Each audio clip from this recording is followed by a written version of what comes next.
Hello everyone, it's me, HKWBlaze91 here once again, and this is going to be one of them updates where I'm going to showcase the games I bought the past month.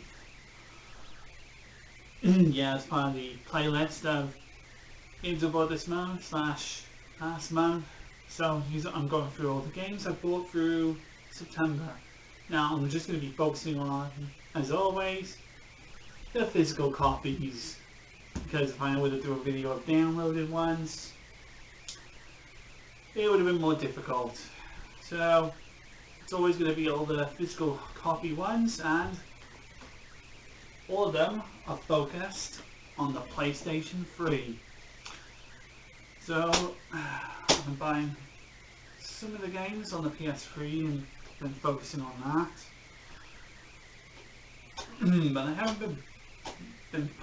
But I haven't had much chance to actually go through all the games, go through them all in depth yet, because of course I'm busy with the other games that I've really got planned the rest of the year. So either way, we're just gonna get down to the games I bought this past month. Give you my quick comments on them, and then I'll show you the current plans I've got, and to give a special apology why some of the projects haven't been coming up as of late. Either way, let's just get started on what I've got. So the first game up for the agenda, for starters, Atelier Renoa Plus, The Alchemist of Ireland. This is the first of the Atelier games on the PS3, I imagine. Yeah, and I got the Plus edition. I was just going through the list of JRPGs that were available for the PS3, and then I was seeing if they were available in CEX, and then by chances I see one of them available for a tenner. So that's good. And also, I should point out, I've registered with PSN profiles, so I'll be registering my trophies that I gained on that site. So you can check out all the trophies I've unlocked, because I am interested in building up a trophy collection everywhere. Well, as many trophies as I can.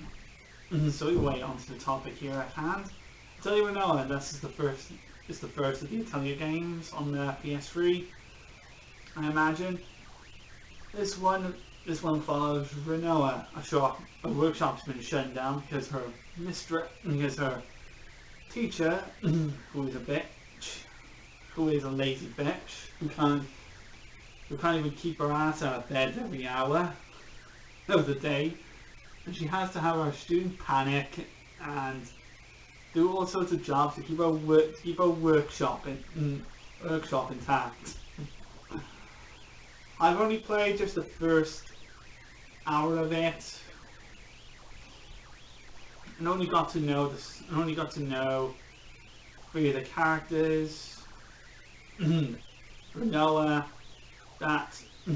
this girl Cordella, and this guy right here. I've forgotten who that guy's name is.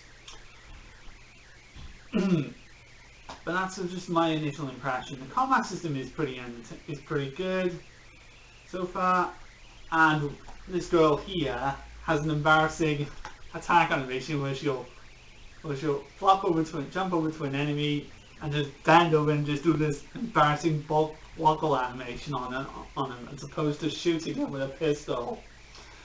It's quite embarrassing to see, but still, what'd you expect from you Japanese people? Right, number 1, and this is another Japanese game, Hyperdimension Neptunia. I was actually checking out some of the game. I was actually checking out Thomas's channel, and he was talking about Hyperdimension Neptunia. Yeah, and by having to mention Neptunia, he mentioned that he was playing through this one, the deeply flawed original. And I can definitely see why he definitely said deeply flawed. But I want to go through this because I was actually looking on the PlayStation Network store and saw having to mention Neptunia Action Unleashed for the PlayStation Vita, I think is what it's called. It was available on the PSN store for £6. And would you know it, I went for it. And I played it for more than 20 minutes and I'm just like, what the fuck am I playing? What the fuck am I playing?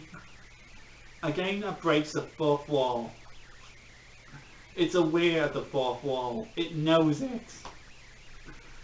The game's telling you, you're playing a game that's breaking the fourth wall all the time. It's something about these 4 gaming goddesses that represents the game industry or something like that. I haven't really played into it to see what it's actually on about.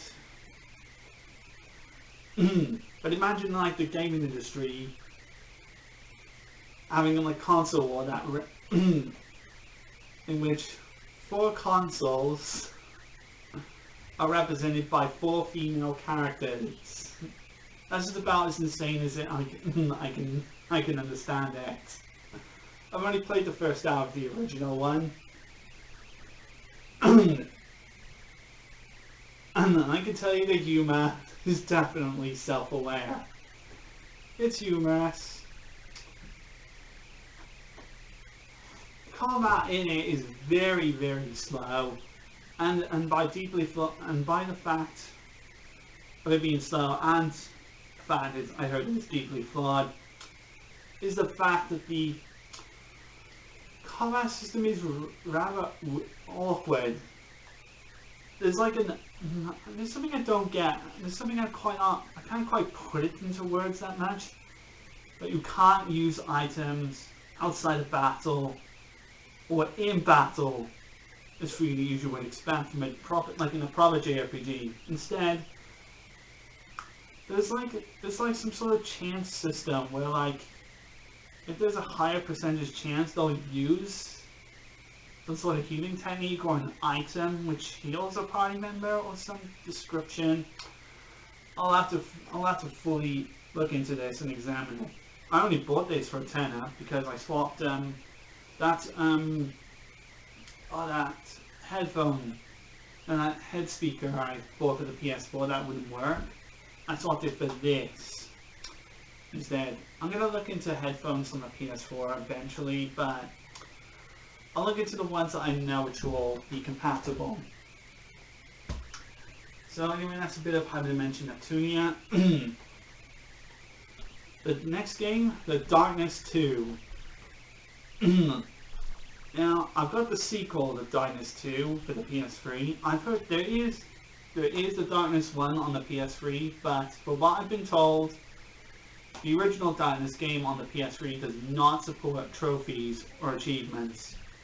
So it would be likely that I'll get that game, the original Darkness for the 360 instead. Because I know the 360 version has achievements on there. And this one I played for about also an hour. And the combat in this is just mentally sick. You got like these 2 little demon things that you can use to pick up objects, and you can toss them at people, or you can just ridiculously impale them, snap them, or rip their heads off. And you can also eat their hearts as well, which is just sick. It is an adult rated game after all, so it is a gruesome game.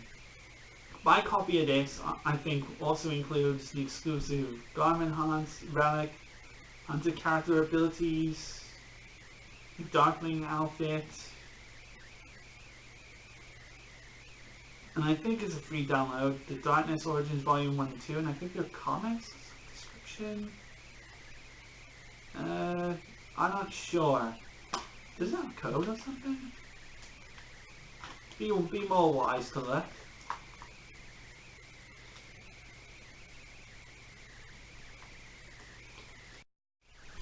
Alright, just checking out the manual. Oh, manual aside from the jump cut. I think it comes with, it comes with a poster. I see, it just comes with a poster. A poster for Spec Ops The Line. I've got that, I've already got that. Spec Ops The Line, the improvements of crappy Spec Ops games. Here it is, the download code for the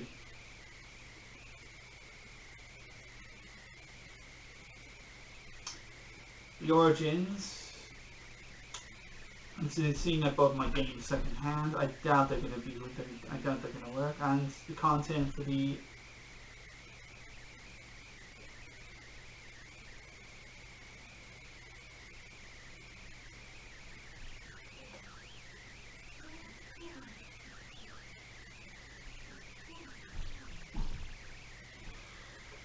yeah.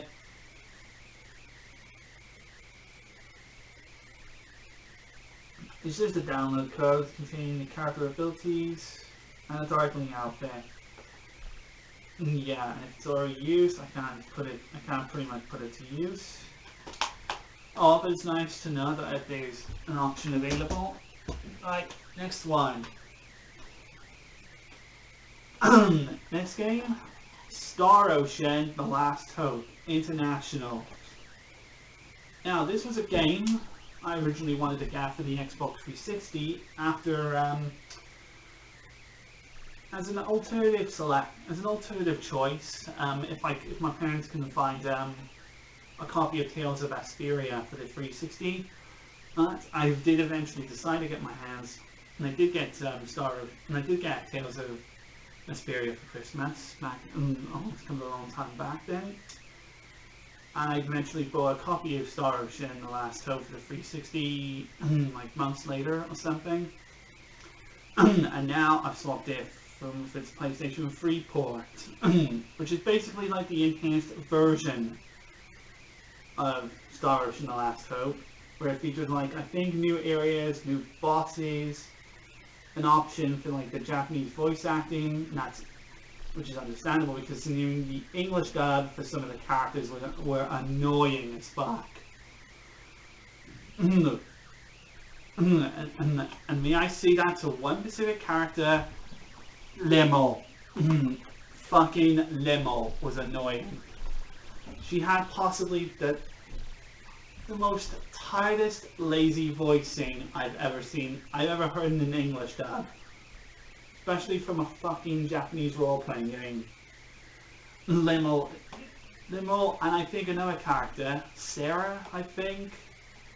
The one with the two wings. Yeah, she's annoying as well. And this cat girl as well. And the robot, Baracus. It's a game where you'll appreciate the battle system on it. It's incredible. I mean, the battle system on there is incredible once you learn it. Once you spend like hours mastering like how to use it, how to use all each of the characters, and how you perform the blind sides, which is like the excellent feature of the combat system. But if you're looking for story and character, yeah, you might want to look somewhere else. Because Star Ocean: The Last Hope has a very cliche story that is pinned down further by the amount of annoying characters on there. Trust me, once you see just how annoying each of the characters are,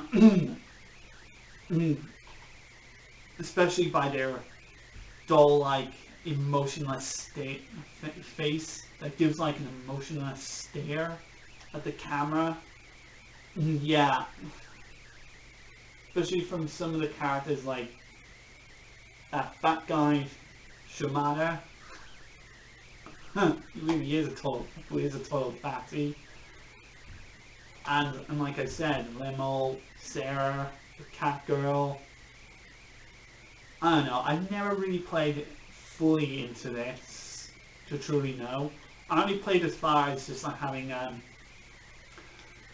are fully recruiting Limo in the party and doing the boss battle where she just butts in and just summons her pet to kill an attempt to murder the boss. Yeah. Would I say she's annoying as lightning though from Final Fantasy 13? Maybe. Limo Sarah probably been as bad as Vanille, Lightning, and Hope. Maybe. Yeah. So that's Star Ocean, The Last Hope. Now another game I did swap on the 360, which I now have the PS3. Deus Ex Human Revolution. I have a history with the Deus Ex. I have a history with Deus Ex, most notably the original Deus Ex, considering it was one of my personal favorite video games of all time. I love the story, the characters, the gameplay mechanics, and the whole atmosphere that was so unprecedented in video game. That was so unprecedented in computer and video games. And then we go on to the third Deus Ex. Unfortunately, I've never played Deus Ex Invisible War, but I did hear from my brother that it's not that good. I'm like, really? Deus Ex Invisible War is not that good? I'm honestly curious about Invisible War. If I can find a way to get the bastard to work, considering like all the updates in PC technology, and some games just refuse to work on newer hardware. Maybe I'll look into Deus Ex Invisible War and see what the hate against it is about. Or maybe if I read G-Man Live's review of it and see if it can shed some light on the subject. So anyway, this is Deus Ex Human Revolution. I once had this on the 360. Now I've got it on the PlayStation 3, considering I want to swap as many games as possible to the PlayStation console, considering I want to build up my trophy collection to compete with my friends and my family if they do PlayStation related stuff. I've got Thomas on my friends list. I've got my nephew Matthew Price on my friends list on the PlayStation on my PlayStation console, and I have looked a bit into his profile. So now we're all going to be competing in the trophies department, guys. So anyway, guys, Deus Ex Human Revolution I've got now for PS3. And I wanted to buy this with the mission pack, the explosive mission pack, but apparently the code has been used. But that's okay. It's okay. It's not necessary if I ever want to get all the trophies on it. I doubt I'll ever get a platinum trophy on this, because there are 2 trophies that are just too fucking ridiculous. There's one trophy which involves not killing a single enemy at all, aside from the bosses. And there's one trophy which I think is almost near impossible unless you're a Deus Ex god. And that is going through the game without alerting anyone.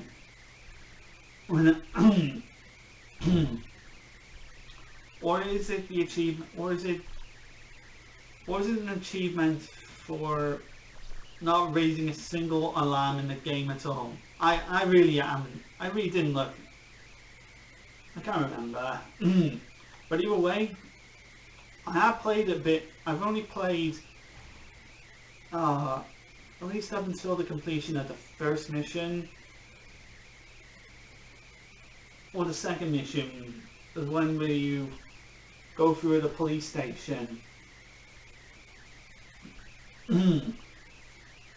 Where you can either bust down the door in the police station, or chat nicely with one of the police. Apologies for that little jump cut again. So either way, yeah, Deus Ex Human Revolution, the only bit I played up to when I played it on the 360 was up till the PlayStation stage where you can either simply rate the police station of its contents, or you can or you can throw a knife to one of the chiefs there, and they'll let you in, and let you explore, as long as you don't do any naughty stuff there, like hacking. And hacking is really one of the more entertaining mini games you can do on there. There's so many things you can do in this game aside from hacking. You can sneak around, cloaking devices, you can either punch a bad guy out, or you can use your blade to lethally stab him to death. Or you can go in all guns blazing. But be careful though, because you actually can die very easily in this game. Even on the easiest difficulty. It only takes something like 6 bullets and then you're dead. But once you do play into this game, you'll rack up a lot of experience points and upgrade all your various abilities, augmentations. You will find the game a lot easier. It will give you a lot more choices on how you can tackle your objectives.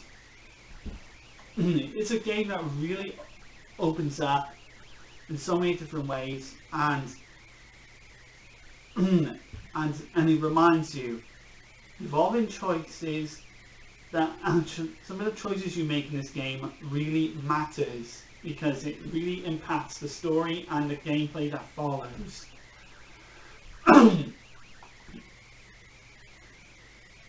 But you can, and the game does incorporate multiple endings as well, so that's really cool. I might like to go through that, because I actually might like to get Mankind Divided, I think that's what it's called, on the PS4 as well. If I do like it, if I do like Human Revolution, I'll maybe give Mankind Divided a go as well.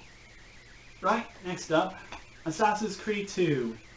I actually was in CEA. I was actually in that entertainment, and this was with Deus Ex Human Revolution and one other game which I'll show you now for a $5. And I decided to pick this one up. But even though I'm not technically a person who's into Assassin's Creed, I will say this: Assassin's Creed 2 has got a very easy platinum trophy, in which I've heard, and which you can actually do if you know exactly what you're doing. In which I don't. Because I'm not that much of a stealth gaming person, but I'll learn my way through it eventually. Learn the ways of the assassin.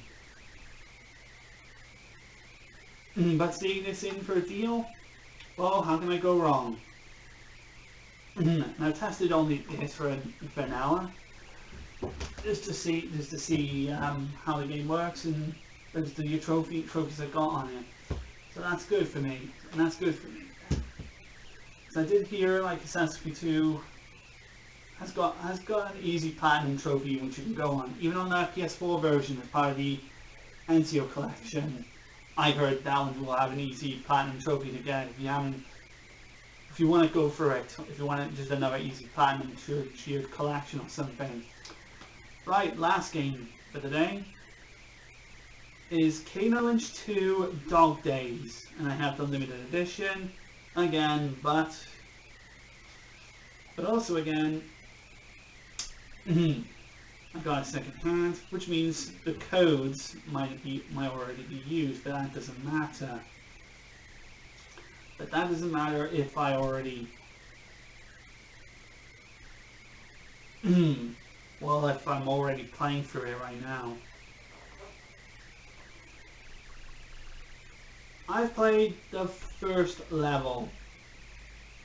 And then this is one of them games where we are thrown into like this gangsterish style underworld. You're full of mutant, full of mob gangs and crime lords and such. And Kane and Lynch often like to swear at each other a lot.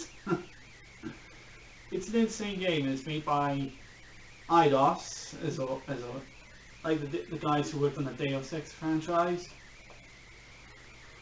It's one of them cover-based shooters in the third person sort of thing. Kind of like with the Gears of War series, but without the chainsaws, obviously. And there's like a ton of gunfights that go on in it, and it's insane. Even on the first level, the gunfights do not relent. You're constantly under fire. But at least the gunfights on it are clever in the sense that enemies do take cover, and you have to fight very smartly if you want to get past them. So there you go. That's all my PS3 games that I bought. I've got some good values for plenty of them, but many of them I'm just doing it for cases of just adding them to my trophy collection, because I'm still picking up PlayStation 3 games, PS4 games, and some PlayStation video games that will work with the PlayStation TV. So I'll be building up my achievements collection soon. But one thing that is going to be on my mind is my progress with the projects. Okay, I haven't been working on the top 10 worst games of 1997. I apologize, but I'll will get that underway soon. But right now, all of my time and resources has been spent on dealing with Final Fantasy XII, the Zodiac Age. It's been going, the playthrough is going fine, maybe getting frustrated a little bit, but considering the cheapness of some of the mark hunts, the difficulty on some of the mark hunts just accelerate unfairly. There was one of them I was getting myself killed so often. And it was against the Guild Snapper. Which really, and the White Moose. I got really destroyed by the White Moose. And it was insane. But at least now I've done those, and I'm making some progress on the game itself. I'm working my way through the achievements as well. I'm about over 20% of the achievements, which means I'm through 20% of the game as of now, currently.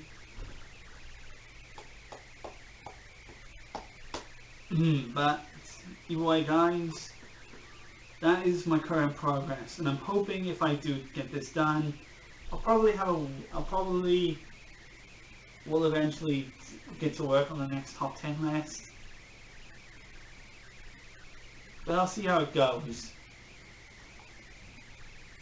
So anyway, that's my current plan so far. And there you go, you got to see some of the PS3 games I got. Not much to say on them because I haven't fully properly decided to start on them.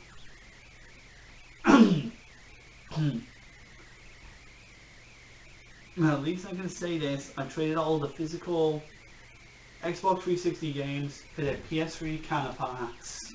So that's one of my goal objectives complete. And to say this, I will continue to still support the 360, but only for the exclusive games. Games exclusively released to the console, or games that have the only console version that has achievements on it. Just to continue to compete with my nephews and nieces who still play on their 360s and who still play on the 360, because I have no interest in doing any online multiplayer stuff whatsoever on the 360, because Alright, let's jump that. So as I said, I'm not going to be doing any online stuff on the 360 because I've got the PlaySN Plus subscription on the PS4 going, and I'm going to continue to support that instead. So I'll have tons of free games coming and going, and I'm constantly be buying a couple of new games for free every month. I know that this month Metal Gear Solid 5: The Phantom Pain is going to be released on the PlayStation Net. It's going to be in the PlayStation Plus subscription for free.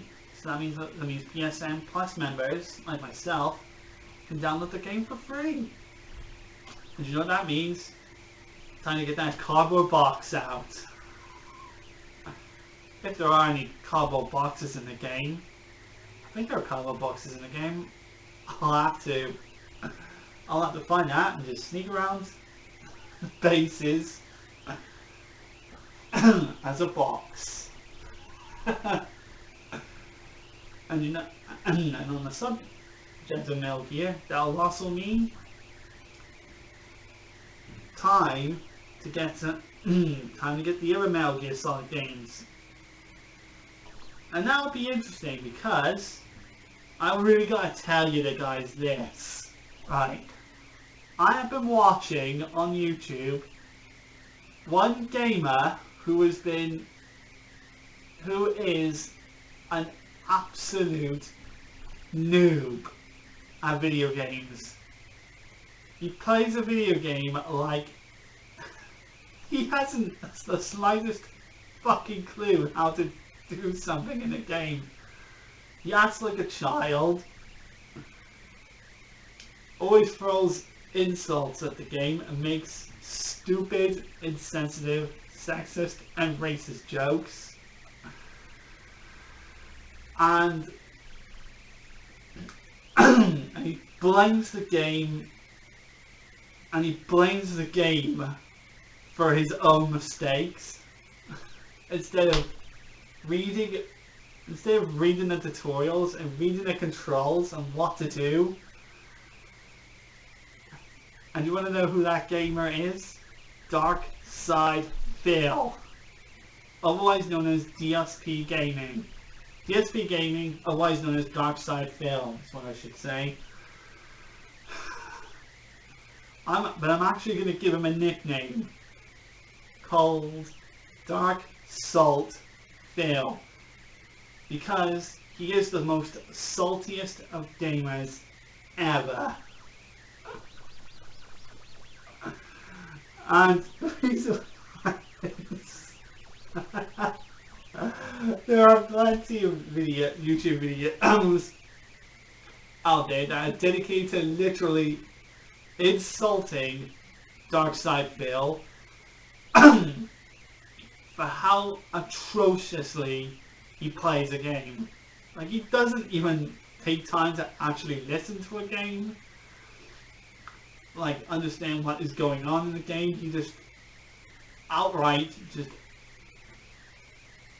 stupidly yells and swears and gets salty because he didn't understand what he was meant to be doing.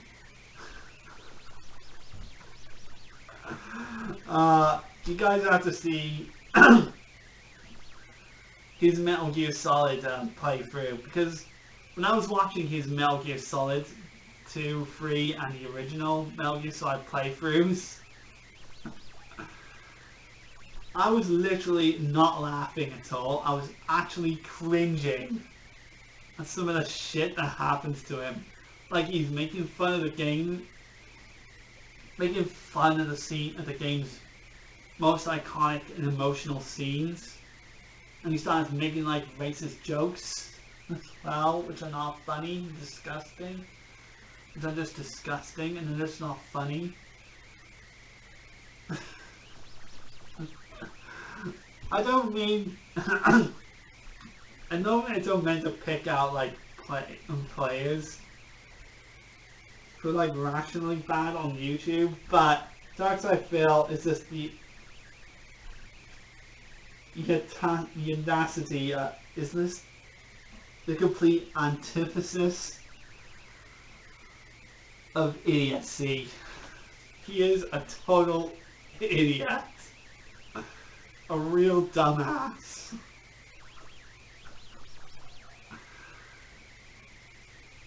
And when I was watching his Metal Gear Solid 1 playthrough, when he keeps dying a lot, I actually was face palming like crazy. I was actually face palming a lot. And in some of his videos, I was literally yelling at my monitor like, well, why didn't you just read the fucking tutorial or read the fucking instructions, or why don't you listen to the characters, you donut? Oh. And he keeps calling the games bugs. Oh, oh, seriously. It's more of a laugh just to insult the player itself rather than just watching the playthrough and how much of a total noob he is. And I especially like that even the YouTubers make fun of him as well. And how certain clips and memes like make fun of him as well.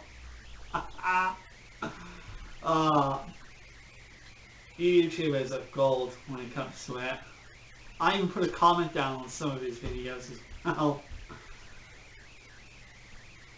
Well, anyway guys, that will be it from his first update. So, I hope you guys enjoyed the little update I made, showcasing all the PS3 games I got, all the, and my current updated plans I'm going to do.